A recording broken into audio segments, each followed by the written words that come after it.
Hi, welcome to the One Up Game podcast with me, David, episode 359. And as I don't know if you can see, I've got my tippy toes. You can buy one of these t-shirts from our web store, either on the link below on our store, or you can go to our Etsy store. Just search One Up Gaming as the store name, all one word. And yeah, so I'm glad you're all back. It's nice to see you all. We do have go to our website, oneupgaming.co.uk, have a look around. Got loads of reviews, some new features, weekly news up there now. Loads of new bits and bobs going up. If you want to comment on anything, please email me at contact@oneupgaming.co.uk. We're sponsored by Games Inspired Music. It's an album available now. 20% of each sale will go to the Child's Play charity. And I'll skip the audiobooksontape.com. I'll mention it. Anyone go on there, see if he's alright. Email him, say, One Up Gaming, thinking about him. We will just say that, I have a picture somewhere. I'll put it up now. But Peter, thank you for entering the competition. He has won the Turtle Beach Recon 70s headset. So thank you for that. Hopefully you'll enjoy them. And yeah, I guess we've got a t-shirt to give away. So please subscribe to us, follow us, whatever you want to do, comment, t-shirt in any of our videos once you've subscribed on our YouTube channel, and we'll send that out to anyone. We also have this, which is an Evercade cartridge for the Interplay Collection 2, and this one, you can win this. Just subscribe to the YouTube channel and leave Evercade on any of the comments, and we'll give that away. So come on guys, we need to get this stuff out. So I guess we'll have a quick 10-second break, 5-second break, and we'll come back with what we've been playing this week. Hello Andy, this is Colin. I won't be able to get in tonight. I'm sweating like a pig.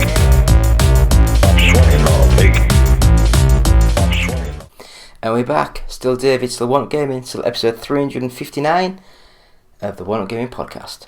So this week we have been playing Murderous Muses. Now this is a weird game. It's a live action sort of like video, like proper recorded video footage of people. It's also a very weird psychedelic sort of like computer puzzle VR weirdness, and because I don't do puzzle games, I could not play this game to save my life. I really enjoyed how simplistic the 3D environments looked and how they affected the game, and I really did like the actual atmosphere of the game. I just didn't like the puzzles of the game, and I just don't know, I'm not the brightest of people, and some of these puzzle games, I think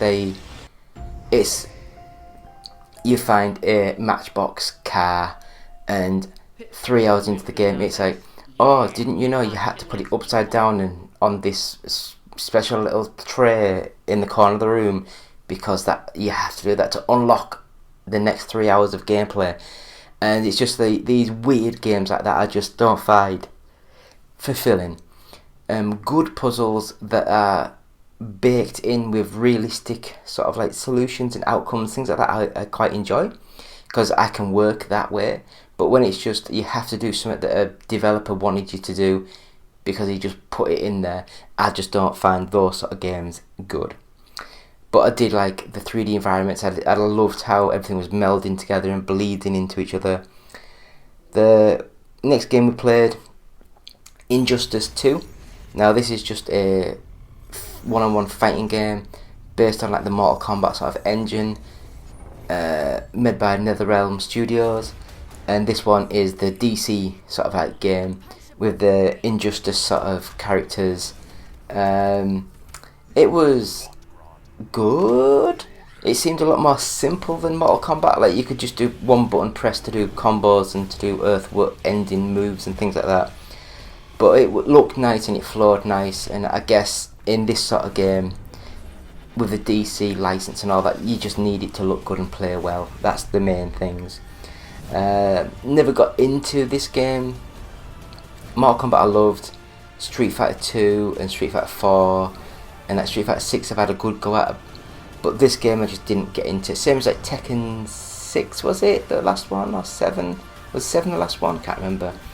That whatever the last Tekken was, I never really got into that either. I've just downloaded it again, so I might give it another go to see how it plays. But Injustice 2, good game, just not great. Next up, Shoot Vader's The Beginning. Now this one is a weird game. Now it looks nice, all HDified graphics and all that, but the gameplay is very much similar to like a Space Invaders, like a Galaxian, like that sort of thing where you're at the bottom of the screen and you're shooting up at the enemies, but it mixes a lot more modern elements into the game. And I was on this game for a long time. I loved it. It's very much pick and play, very much score based, attack mode, you know, like a lot of these old style games were. But this game, it's just got that something extra, something a little bit different, and I loved it. I really did like this, and I would recommend this game. It's cheap, it's a budget game, but it's an amazing little game. I really did enjoy it. Next up, Tin Hearts. Now this one is, if anyone's old enough to remember Lemmings, you know, where it's like little tiny creatures going across the screen. You click on them and make them dig, click on them to make them make a bridge, or climb, or give it umbrellas to float down. Things like that, and they'll just walk off until they die. You know, just walk straight off the edge. They don't have their own mind. You have to tell them what to do. This is a similar game to that, but in like a 3D environment. They only walk in a 2D direction, so you have to put puzzles in place to change the direction of where they're going through the level. And it's nice, but the camera's a little bit wonky and things are a little bit too far away from you and things just get in the way. You can't tell what's happening. So with all that, you could tell it's a budget game. And when I say budget, I mean like the Shoot Vader's game before it was a budget game, but it plays so much better. It's an amazing little game, whereas this one is cheap, cheerful, and it's a bit wonky and a bit chunky, and it just doesn't have that feel of a game that I would come back to. So I won't be recommended Tin Hearts. Next up, we have Gimmick Special Edition. Now from what I can gather, this game came out in about early 90s, 91, 92, that sort of time. And this is like a special edition version of that game up now on like the Xbox, the PS5s, the Switches, probably on Steam as well, all these sort of weird and wonderful devices. It's a hard as nails 2D platform game, and when I say that I mean it's bloody hard, it really is. It took me all my energy to get off the first level. That's how hard this game was, and I didn't work out until quite far into the first level that you have a rewind mechanic, so you can like get a little bit in, die, press rewind and just come back a little bit and then play again. And because of that, it made it a little bit easier, but some of the stuff on it, like the first boss that you fight, they're chucking like bombs at you, and if you get hit once you die, and they're just chucking them across the screen and you're like bouncing around trying to dodge these, and it's just, I'd say it's impossible, but I did it, but I just flukily did it by shooting randomly in places and hoped for the best, and it worked. So I don't think I have the skills for this game. I don't have the patience for this game anymore. That's why the old 8-bit, 16-bit times, I didn't enjoy it as much. I loved more like the 32-bit when it got more into the arcade pick and play, sort of like racers, shooters, fighters, all that sort of stuff. So Gimmick Special Edition, although it's good, I can't recommend it myself. And the last games that we played this week was Stubbs the Zombie in Rebel Without a Pulse. Now this game, I think it was one of the 2 games that was made with the Halo engine. Wasn't the other one Brute Force? Was it Brute Force? Can't remember.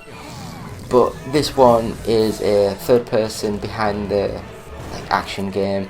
You are a zombie, you eat people, and then they come back as zombies. You can control where they go, you can whistle to get their attention, like point them where you're going to attack things. and it's a good little game. You can tell it's like 20 odd years old now or whatever, because it is chunky and clunky with the controls and things like that. But the heart's in the right place. The gameplay is quite good, and I really enjoyed like some of the stupidity of making a game with like the 50s style art. You know, the art style, the humour, the movie references, all that kind of stuff. And it's got a bloody good soundtrack of music on there. So before we go, we'd just like to say that every week we have the top 40s on a Monday, like top 40 UK charts for games. We play the Boostroid on a Tuesday. We have Which is Best on a Wednesday. We have our Thursdays, which is a Retro Thursday. Either a gameplay, either talking about a series of games, talking about developers, things like that. On a Friday we have the podcast, which hopefully you're watching. On a Saturday we have the games being played this week, and on a Sunday we have the weekly gaming news. So that's what we'll be doing, that's what we've done. Please visit the website oneupgaming.co.uk, and yeah, thank you. We'll be back after this quick break with this week's news.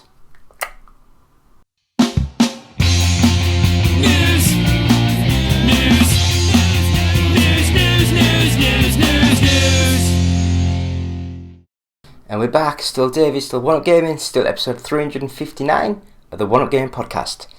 So we're going to this week's news. I don't think there was that much sort of stuff that was in news this week, so we'll have a quick look and see what we can find. So I'll load these up. So first of all, Masters of the Universe live action movie is no longer happening at Netflix. So there's reportedly already been $30 million spent on the project. IGN confirmed that the source code production. Mattel, however, is reportedly still trying to find a home for the project, especially since a good amount of money has already been shelled out. According to the Variety report, $30 million has already been spent in development, with the movie nabbing Kyle Allen, I don't know who that is, to play He-Man. The Lost Cities, Adam and Aaron Nee to direct, no idea what that is. And Shang-Chi, The Legend of the David Callahan to write. In fact, Netflix apparently dropped the project specifically because of budget concerns. Variety reports that all in development would cost double the $30 million that's already been spent, raising eyebrows at Netflix. It's only the latest blow for Masters of the Universe live action movie, which has been in various stages of development across multiple studios since 2007. It was previously set up at Warner Bros. And then Sony Pictures also had names like John C. Chow and McGee attached in the past. The new movie was set to follow He-Man, also known as Adam, as he discovers his prince destined to save. Oh yeah, whatever. So, She-Ra. Yeah, we'll carry on with that, won't we? I don't know if it's just like it's that much out of date now, the newsy stuff. I've not really heard anything about the He-Man movies or anything like that, so I can't comment. If you guys were interested in the He-Man movie, again, please leave comments, let us know, let us talk, let us discuss these things.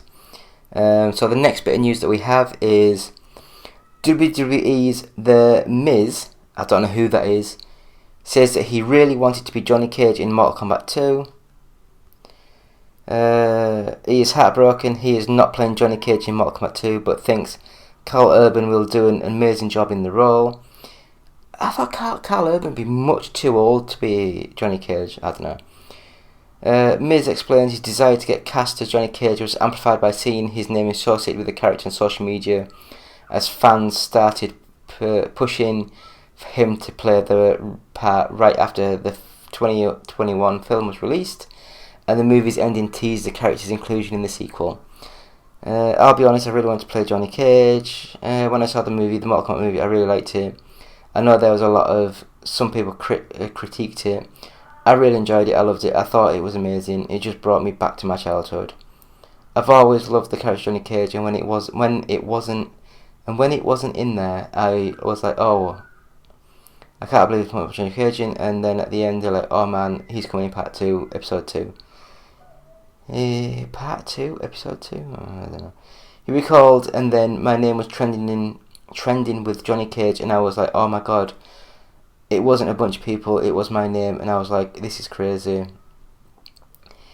Jonathan Carlton, better known by his stage name Johnny Cage, is an action movie star in the Mortal Kombat verse and one of the several original characters of the original game that would be appearing in Mortal Kombat 2. I heard Carl Urban got it and I was like, wow, and people were like, are you mad? Are you angry? It's like, I never get mad or angry when someone else gets a part I want. I am fully supportive of a person getting. I imagine they're going to work as hard as I will work to make sure that the character is blah blah blah, all that. He's just weird. He's old. He's old. He's a great actor. He's a bloody good actor, but he's old. I thought they were going like a much more younger audience sort of thing with these sort of movies. I don't know. I wonder if it's like a one movie and done. I wonder if I get killed in the movie because he's like a big name actor, you know. But we will see. We will see. It won't be long now, will it? I guess they'll start filming, then it'll be like another year or so. But we'll see. So next bit of news that we've got. Looks as though the Saturn Mini console would be difficult to create, a Sega boss admits. Sega has released 2 mini versions of its Genesis Mega Drive console, leaving some fans wondering which classic piece of hardware the company will make Mini next. The Saturn, which followed on from the Mega Drive in 1994, seems like the logical choice, but it sounds like turning the Saturn into a mini console would be difficult for Sega to achieve. Yes, it would. The development of hardware up until now has occurred when the internal and external conditions have happened to align. The Sega Saturn has surprisingly high performance, so the difficulty of creating a mini version is also high. While Sugino's comments cast doubt on the likelihood of a Saturn Mini coming anytime soon, he did leave the door open to its release and even the possibility of a Dreamcast Mini, confirming tactical research is currently being done in this area. I'd say the Dreamcast is more likely because it's easier to emulate.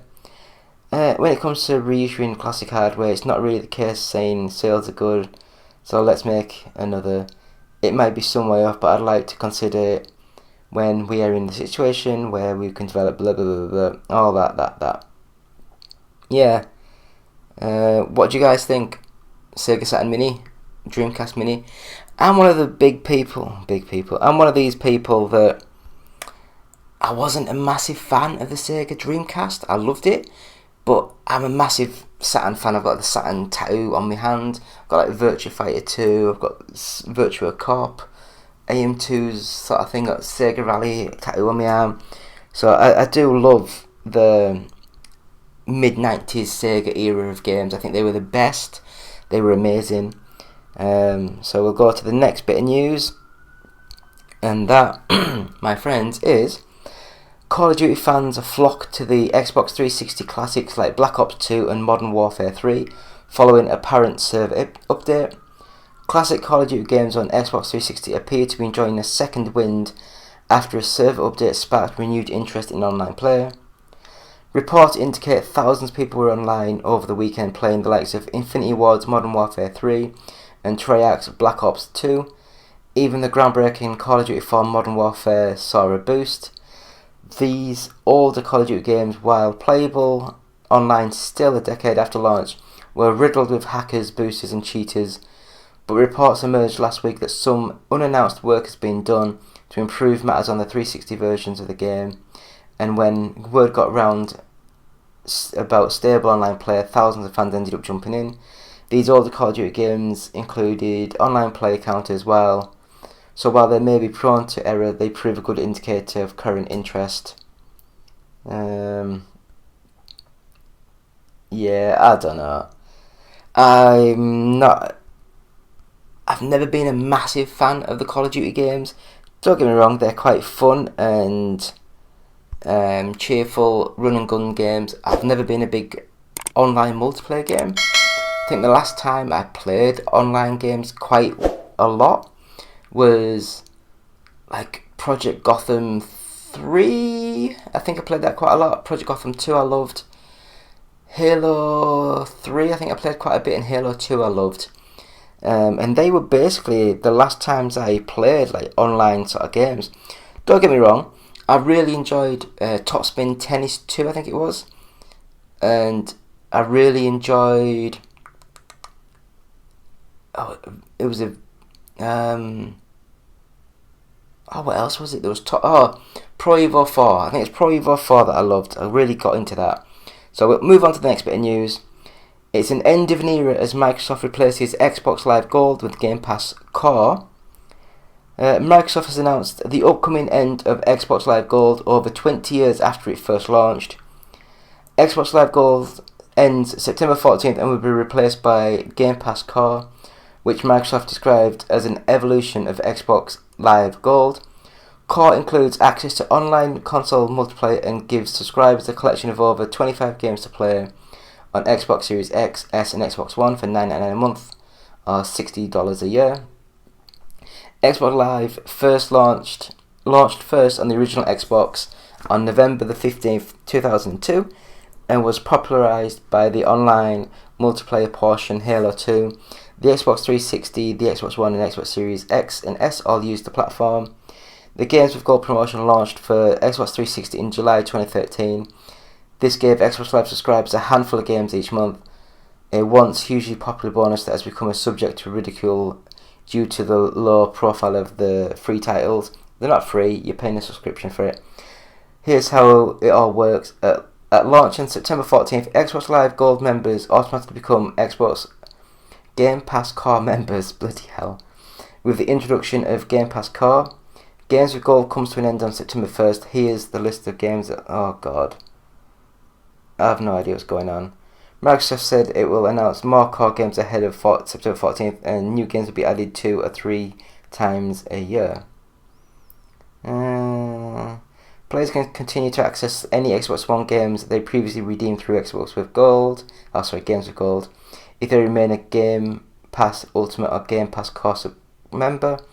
Microsoft clarified, regardless of subscription status, any Xbox 360 title redeemed via will be kept in the player's library. Oh god, this is just getting out of hand with all these Core, God Ultimate. As before, console Game Pass will not include online. Oh god, yeah. I don't know. This is so complicated. I don't know what's going on. It's so weird. I guess we'll go into the next bit of news because that has just random words and names and things all put together. It just scares me. Change scares me quite badly. So we'll go into the next bit of news, and it looks as though Xbox has signed a binding agreement to keep Call of Duty on PlayStation after its acquisition of Activision Blizzard. A deal has been confirmed to last for 10 years, and it's only for Call of Duty.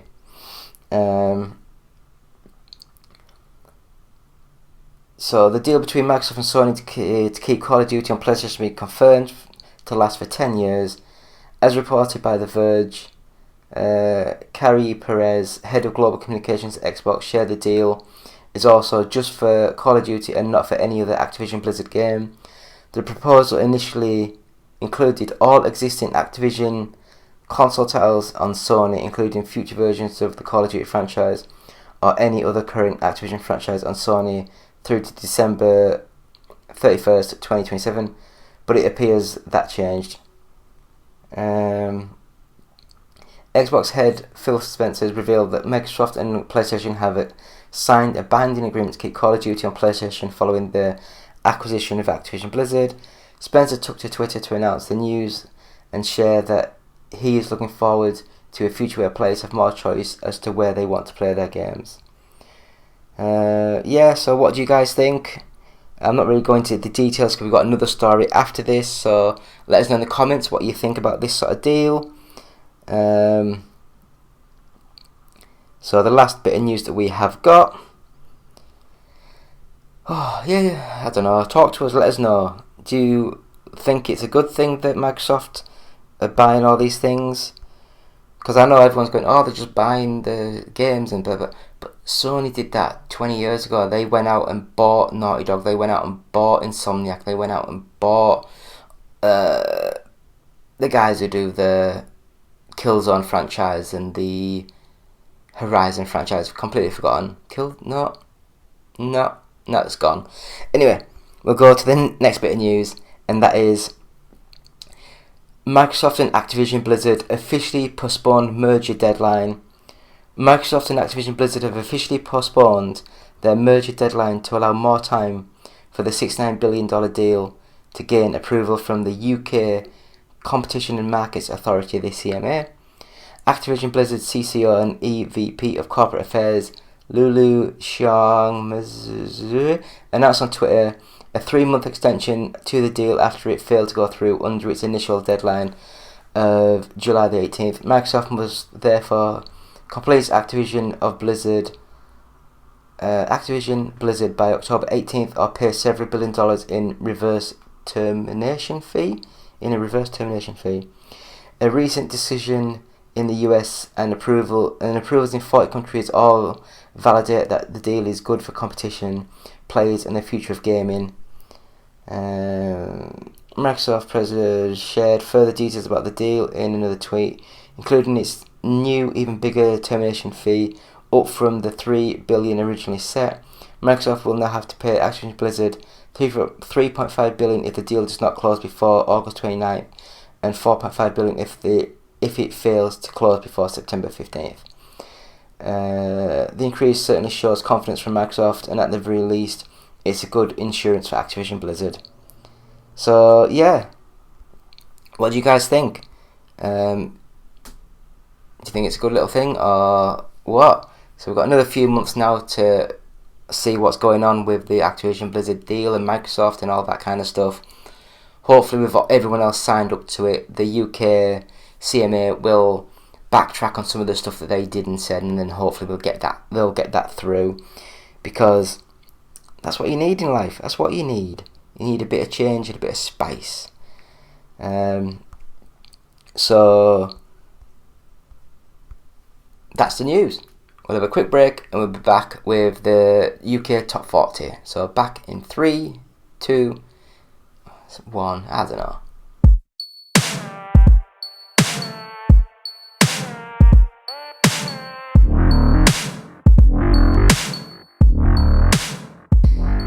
David here, One Up Gaming, still episode 359 of the One Up Gaming podcast. Going to go straight into this week's news. And actually, it's not news, is it? Oh, I've just done the news. Watched that just a bit ago. Anyway, UK Top 40. Number 40, Crash Bandicoot N. Sane Trilogy. Number 39, Resident Evil 4. Number 38 is Sonic Origins Plus. Number 37 is Minecraft Legends. Number 36 is The Lord of the Rings Gollum. Number 35 is The Legends of Zelda Breath of the Wild. Number 34 is Pokemon Scarlet. Number 33 is Just Dance 2023 edition. Number 32 is The Witcher 3 The Wild Hunt Game of the Year edition. Number 31 is The Witcher 3 Wild Hunt Complete edition. No idea which one's which. Number 30, Metroid Prime Remastered.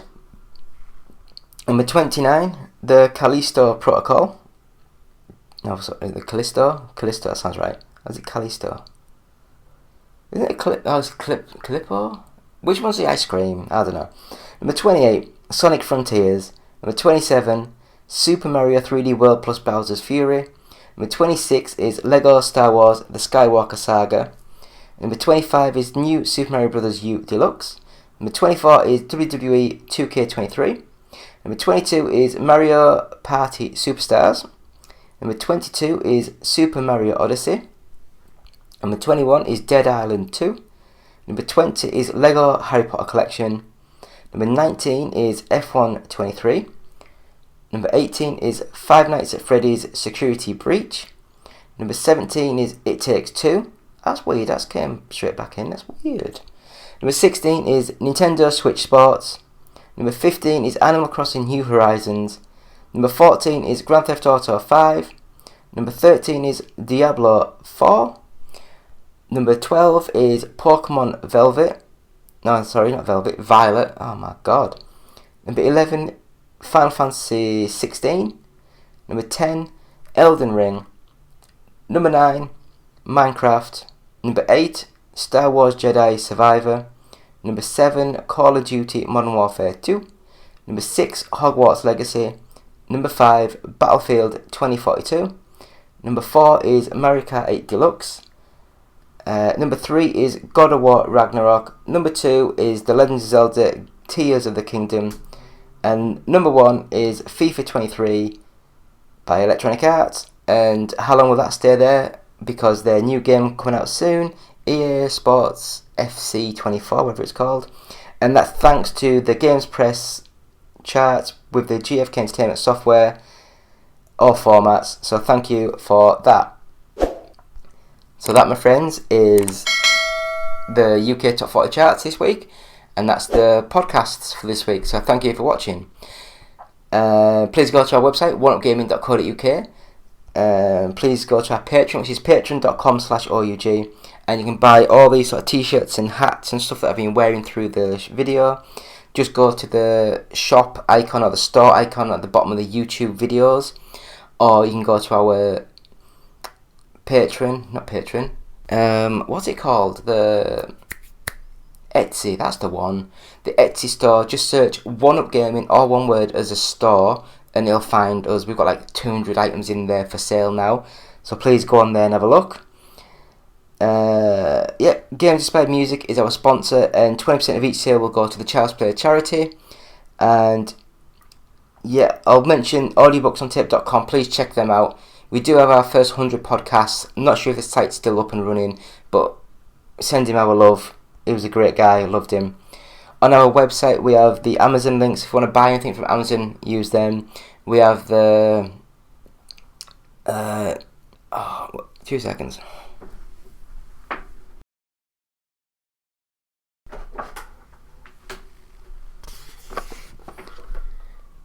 We have the Anbernic link on there, so you can click on there and buy one of these little Anbernic RG35XXs, and then we get a little thing for putting promotions up on the website. We also have CD keys on there, so please, if you want to buy any games, don't buy them from the store. Go to CD keys, and you can buy like £50 worth of Xbox credit or PlayStation credit, and you only pay like £47 or something. It's only £3, but it's £3 better off than, you know what I mean? You're saving money. You can buy games on there that are a lot cheaper than normal. I think one of my friends said he bought the full Legacy, the full Harry Potter, the big special edition version. And I think he paid £49 for it. And just the standard edition was like £49, and the normal and the big edition was like 59 or 50, like something like that pounds. So he saved like 10-15 quid. So you can save a lot of money on these things. So please use them. Go to our website, oneupgaming.co.uk. Our Facebook, just search One Up Gaming. Please subscribe to us and follow us. YouTube, again, One Up Gaming. Hopefully you're watching this, so just hit the subscribe button, hit the like, hit the share, hit the bell, all that kind of stuff. And you can watch us on Twitch, which is twitch.tv/OUGofficial. If you want to message us on Twitter or follow us on Twitter, it's @OUGofficial. And email us any questions at contact@oneupgaming.co.uk. So it's been me, David, with the One Up Game Podcast, episode 359. Thank you all. Goodbye.